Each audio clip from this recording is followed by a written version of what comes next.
All right, guys, so the mid-season draft is just concluded. So I just want to say big thank you for everyone that tuned in to watch the stream with Caleb and I. It was a big stream. We had over 100 viewers at one given time. So that was a massive feat and wouldn't be obviously achieved without you guys. So thank you so much and really looking forward to more streams with you guys. Going into the mid-season draft tonight, Collingwood had picks 10 and 19.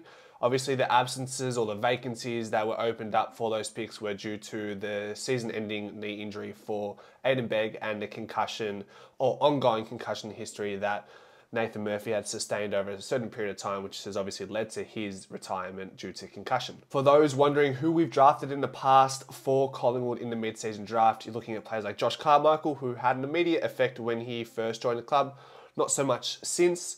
Aiden Begg as well. Ash Johnson, we know he has had a few purple patches for the club. And then John Noble is obviously the bigger one, the biggest one coming out of the draft for Collingwood.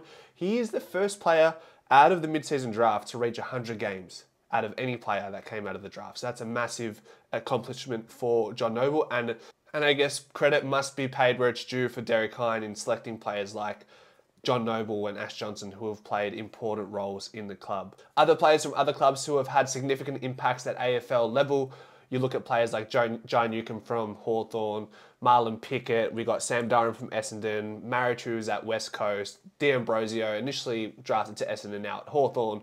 All these players are having great impact at AFL level for their respective clubs. So it is not a chump sort of change draft. There are definitely nuggets in this draft. So hopefully we can find a couple more, and we'll talk about the first draftee that we took with pick 10, a player that goes by the name of Iliro Smit, or otherwise known as Big Roo. He's a ruck forward who's standing at 200 centimetres tall. He represents the Eastern Rangers in the Coates Talent League, playing as an overager at the age of 19.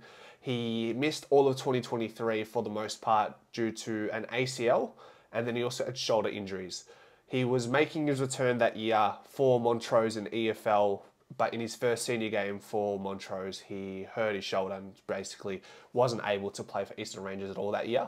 But this year, so far, 7 games in 2024, 6.3 disposals, 2.1 marks, 17.6 hitouts.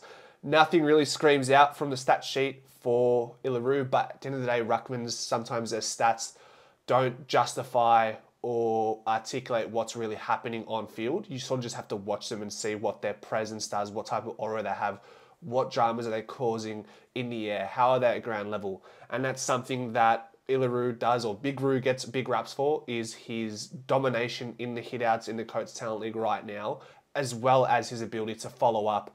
And there's talks that he's also comfortable on both sides, using his foot in any position around the ground, which is important as a modern day footballer.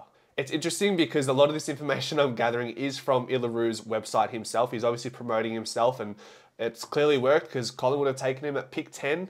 But what was interesting to note was in the 2022 draft combine, he registered a sub 3 second 20 metre sprint at 200 centimetres tall. So he's definitely got athletic ability, good pressure, obviously has good hit out nous, good ground ball use. So a lot of potential, and clearly that's what Collingwood have opted for. We all thought it'd be Bryn Teakle or Joe Pike, who didn't even get drafted by anyone, mind you, in this draft, Joe Pike. Bryn Teakle ended up going to North Melbourne at pick 14, so Collingwood probably couldn't justify using their first round pick in this draft to get Bryn Teakle, given they've probably got a good sense of what he's about, having him visit or train at the Collingwood helm throughout the preseason to try and get that supplementary position. But obviously, players like Jack Bytel, Lockie Sullivan and Josh Eyre took those positions in lieu of Bryn Teakle. So with that in consideration, and then you factor in his showcase game against the Sample representing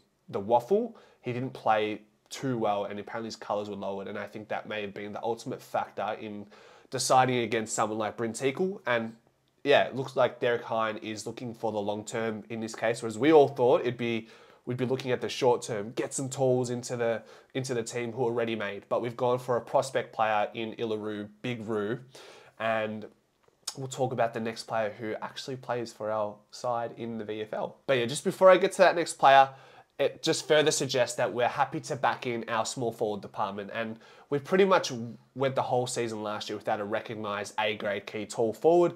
So clearly Collingwood are comfortable moving forward with the list we have right now and can rely on players like Kruger and Ash Johnson, hopefully, while the players like Myercheck and Cox and McStay are all out for extended periods. So at pick 19, Collingwood elected to go with some homegrown talent in Ned Long. He obviously plays for Collingwood's VFL side, moving over from Hawthorn as an AFL listed player. Unfortunately, couldn't cut into the team. He was up against players like Will Day, Jai Newcomb and James Walpole, and these players are all thriving to a whole nother level, especially the last few weeks for Hawthorn. So it was tough competition at the time. Strong learning curves for Ned Long, who stands at 6'4", 194 centimetres, a big-bodied midfielder. He's currently averaging 23.5 disposals per game in the VFL. And get this right, he's kicked 2 goals and 11 behinds in 6 games.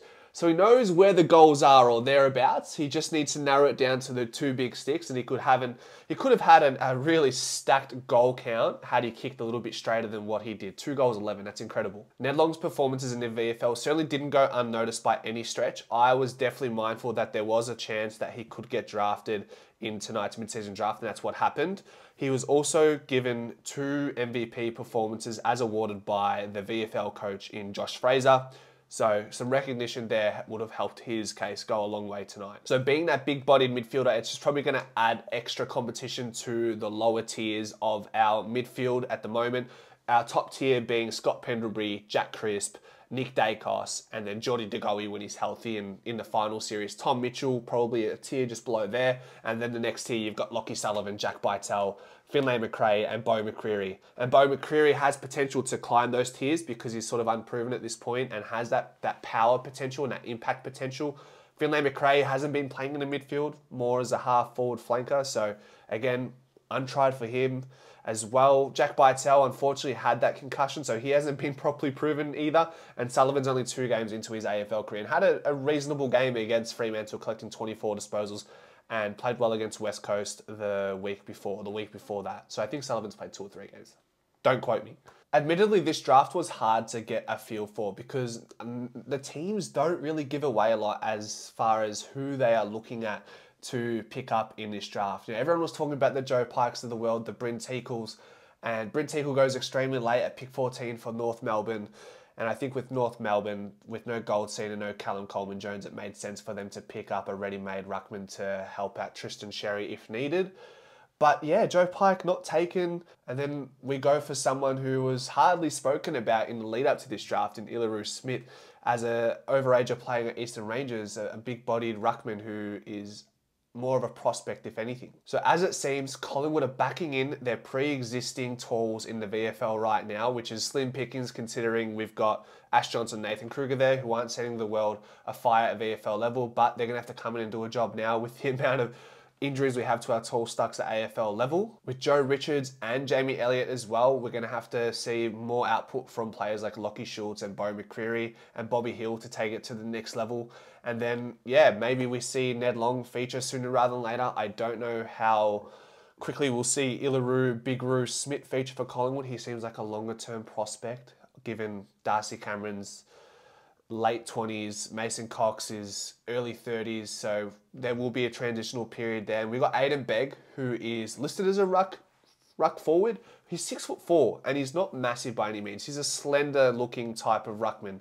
So I think maybe he might take the route in the long term as a key forward for the club, if all goes well.